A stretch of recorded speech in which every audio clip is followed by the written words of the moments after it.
Hello friends, income tax के cases की series में आज जो केस हम डिस्कस करेंगे वो इस चीज़ को लेकर के है कि यदि एसएससी को सेक्शन 148 का नोटिस इशू किया जाता है एसएससी के अनसिक्योर्ड लोन्स को एग्जामिन करने के लिए, और ये नोटिस एसएससी के द्वारा इलेक्शन कमीशन को एक एफिडेविट के बेसिस पर दिया जाता है, जहां पर उस नोटिस के अंदर और उस रीजंस के अंदर ये तक मेंशन नहीं किया जाता कि जो अनसिक्योर्ड लोन्स हैं वो किन पार्टी से लिए गए हैं, या वो लोन्स ड्यूरिंग द ईयर लिए गए हैं, या वो लोन्स पहले सालों के हैं। तो क्या ऐसे रीजंस के बेसिस पर, जो कि एलिज्ड पार्टीज का नाम भी मेंशन नहीं करते, एसएससी की असेसमेंट सेक्शन 147 में की जा सकती है? यही इशू आगरा आईटीआईटी की डीबी बेंच के सामने एक case Manoj Kumar Agrawal versus income tax officer के केस में सामने आया। ये case 133 ITR tribunal short notes 39 पर रिपोर्ट हुआ और इस केस का जजमेंट 12 दिसंबर 2025 को आया। प्रेजेंट केस में एसएससी के 2 सालों के केस रीओपन किए गए, असेसमेंट ईयर 15-16 के लिए और असेसमेंट ईयर 17-18 के लिए। जहां तक कि असेसमेंट ईयर 15-16 का कंसर्न है, उस साल के अंदर एसएससी ने कुछ अपनी एग्रीकल्चर की इनकम दिखाई थी। एसएससी का ये कहना था कि कुछ इनकम एसएससी ने अपनी लैंड पर, अपनी एग्रीकल्चर लैंड पर एग्रीकल्चर करके अर्न की है, और कुछ इनकम एसएससी ने अपने ब्रदर की एग्रीकल्चर लैंड पे की है। इसके लिए ट्रिब्यूनल ने ये कहा कि क्योंकि एसएससी अपने ब्रदर की लैंड के बारे में कोई एफिडेविट नहीं दे पाया कि उसके ब्रदर ने अपनी इनकम के अंदर एग्रीकल्चर इनकम दिखाई है उस लैंड से रिलेटेड या नहीं, तो ऐसे केस में एसएससी की ये बात नहीं मानी जा सकती कि एसएससी ने अपने ब्रदर की लैंड पर भी कोई एग्रीकल्चर इनकम की है। इसलिए जो इनकम एसएससी ने अपनी लैंड पे की थी उसका रिलीफ एसएससी को दिया, बाकी उसके ब्रदर की लैंड का नहीं दिया।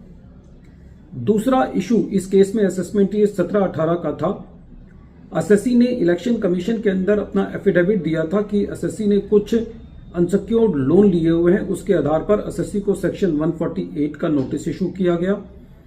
एसएससी को रीजंस दिए गए, और जब एसएससी ने उन रीजंस को देखा तो उन रीजंस के अंदर कहीं पे भी ये नहीं लिखा हुआ था कि वो अमाउंट जो एलिज किया गया है वो ड्यूरिंग द ईयर एसएससी ने लिया है या पहले सालों में लिया है। सेकेंडली, जिन पार्टी से एसएससी ने ट्रांजेक्शन की है उन पार्टीज का नाम भी नहीं था। एसएससी की assessment section 147 red with section 144 में की गई, बेस्ट जजमेंट असेसमेंट की गई, जिसको सीआईटी अपील ने अपील रखा। असेसिंग ऑफिसर ने अनसिक्योर्ड लोन का जो एडिशन था वो एसएससी की बुक्स में किया था अनएक्सप्लेन्ड क्रेडिट्स को लेकर के। जब ट्रिब्यूनल ने इस मैटर को सुना तो एसएससी की सबसे पहली दलील थी कि जो प्रेजेंट केस के अंदर रीजंस रिकॉर्ड किए गए हैं वो फैक्चुअल इंफॉर्मेशन के बगैर किए गए हैं। जो रीजंस हैं वो वेग हैं, और जो ट्रांजैक्शंस हैं वो ये भी एलिज नहीं की गई हैं कि वो ड्यूरिंग द ईयर की गई हैं या दूसरे सालों से रिलेटेड है।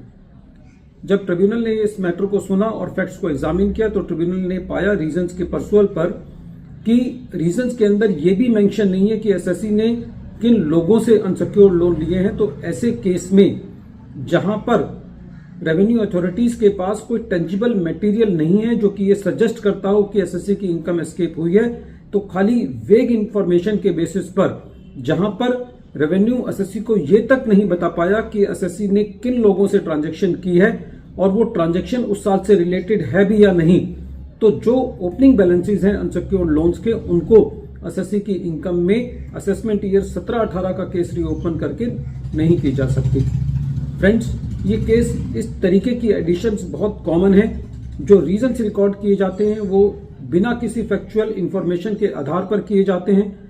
रीजंस वेग होते हैं, ट्रांजैक्शंस की डेट तक मेंशन नहीं होती, जिन पार्टी से ट्रांजैक्शंस होती हैं उन पार्टीज का नाम नहीं होता, nature of the transactions mention नहीं होती कि वो परचेज है, सेल है, लोन लिए हैं या दिए हैं या शेयर कैपिटल है।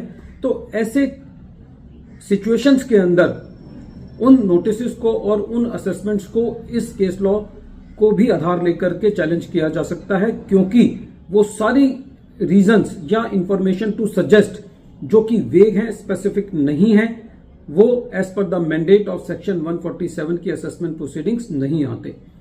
वीडियो के अंत में एक बार फिर मैं केस का नाम रिपीट कर रहा हूं। केस का नाम है Manoj Kumar Agrawal versus income tax officer और ये case 133 ITR tribunal short notes 39 पर रिपोर्ट हुआ और इस केस का जजमेंट ऑनरेबल ITAT आगरा की DB बेंच ने 12 दिसंबर 2025 को दिया।